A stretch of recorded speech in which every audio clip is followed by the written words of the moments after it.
Aujourd'hui, market cap total crypto, on est à 2 trilliards. Donc ça nous fait du 2000 milliards à peu près. Donc augmentation de 2,16%. Donc on reprend un petit peu des couleurs, mais rapidement. Bitcoin price, le prix du Bitcoin est à 58 684,86 dollars actuellement, avec une hausse de 2,29%. La market cap du Bitcoin, donc je vous rappelle que la market cap, c'est le nombre de Bitcoin en circulation fois son prix. On est à 1 trilliard, donc une hausse de 2,44%. Donc elle suit le prix.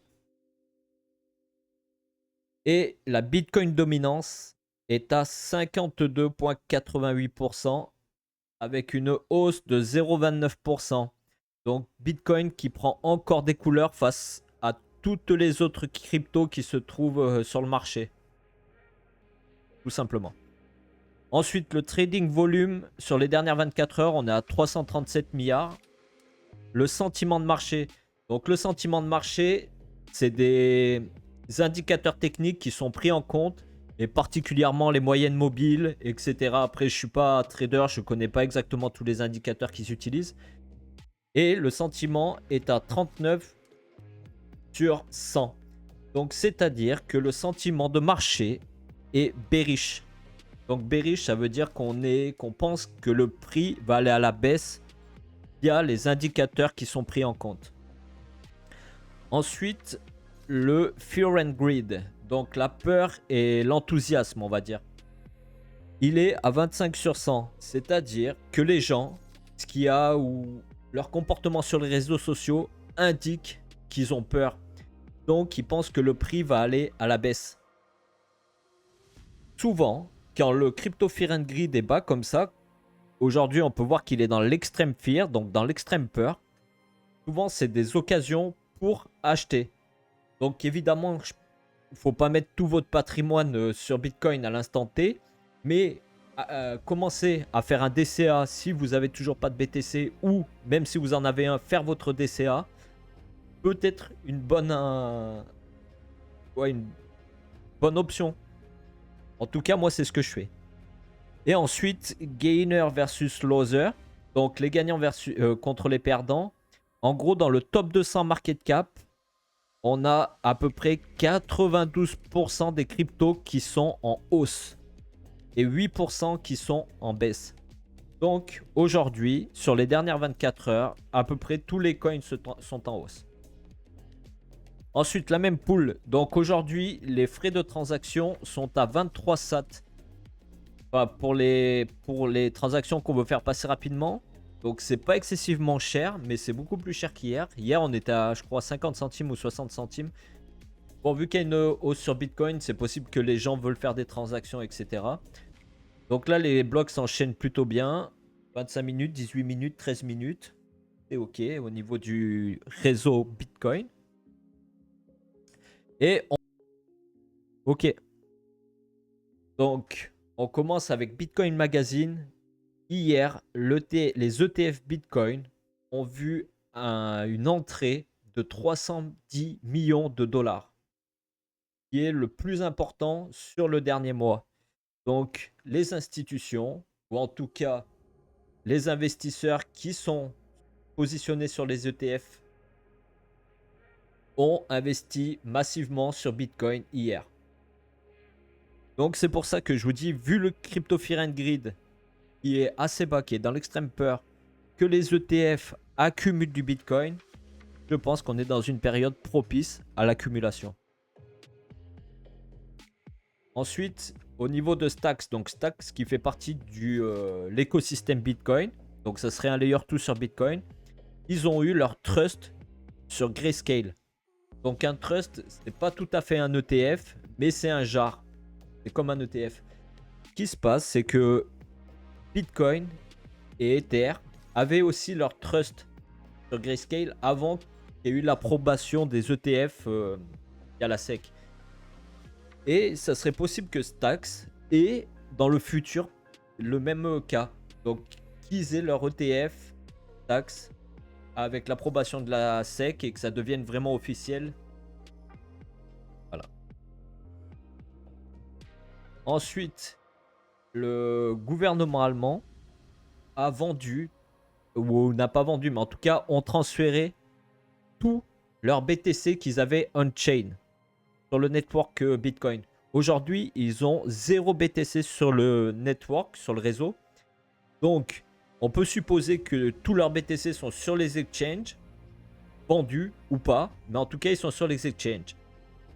Ce qui se passe, c'est qu'il y a un utilisateur qui a envoyé 1,87$ de BTC sur l'adresse du wallet du gouvernement allemand en leur écrivant HFSP German Government.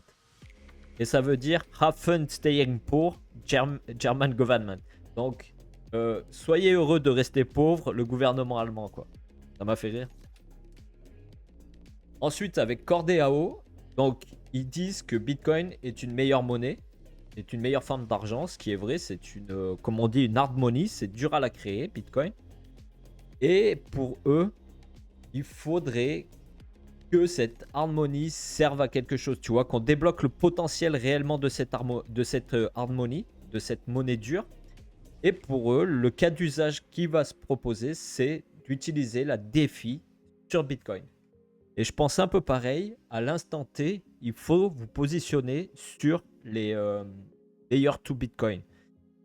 Bien évidemment, mettez pas tout votre patrimoine, mais essayez d'envisager quelques Layer 2 pour, dans un futur proche, pourquoi pas bénéficier d'un airdrop ou de quoi que ce soit, et d'accumuler plus de Bitcoin.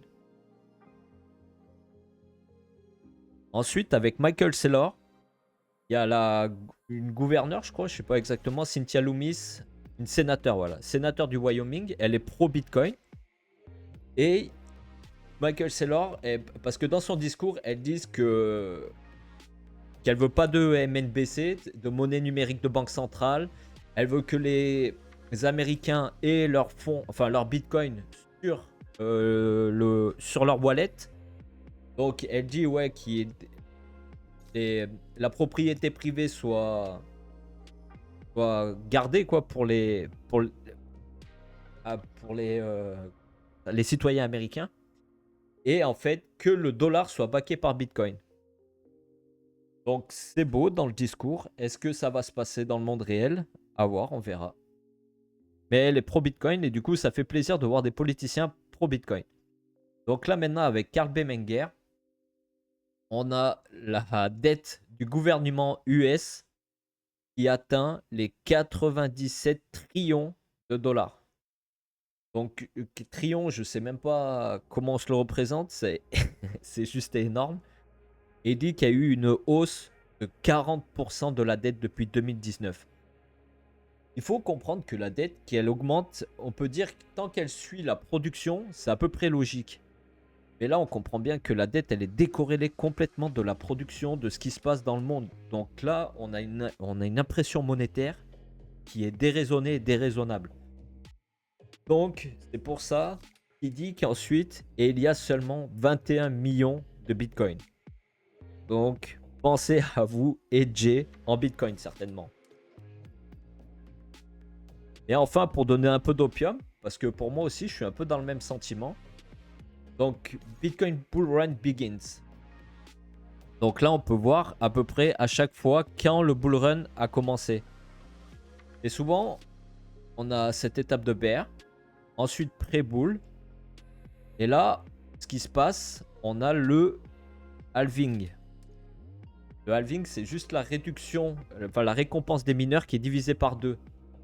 Donc souvent, vu que la récompense des mineurs est divisée par 2, la pression vendeuse de la part des mineurs est réduite. Et là, donc, avant le halving, on a ce première jambe haussière, même si c'est pas totalement vrai parce que fait first bull run, pour moi c'est un peu faux. Tout ça c'est le même bull run, hein. C'est direct après le halving qui se passe par ici. On a toujours un petit retracement, enfin pas toujours, mais ça arrive qu'on a un retracement. Et après on a une hausse parabolique. Et pour moi j'ai un peu le même sentiment que dans les prochains mois on aura certainement cette hausse parabolique qui va arriver. Donc voilà au niveau des news. Donc c'est tout pour cette vidéo d'aujourd'hui. Je vous souhaite un bon week-end et on se retrouve certainement demain. Très bonne journée, ciao ciao.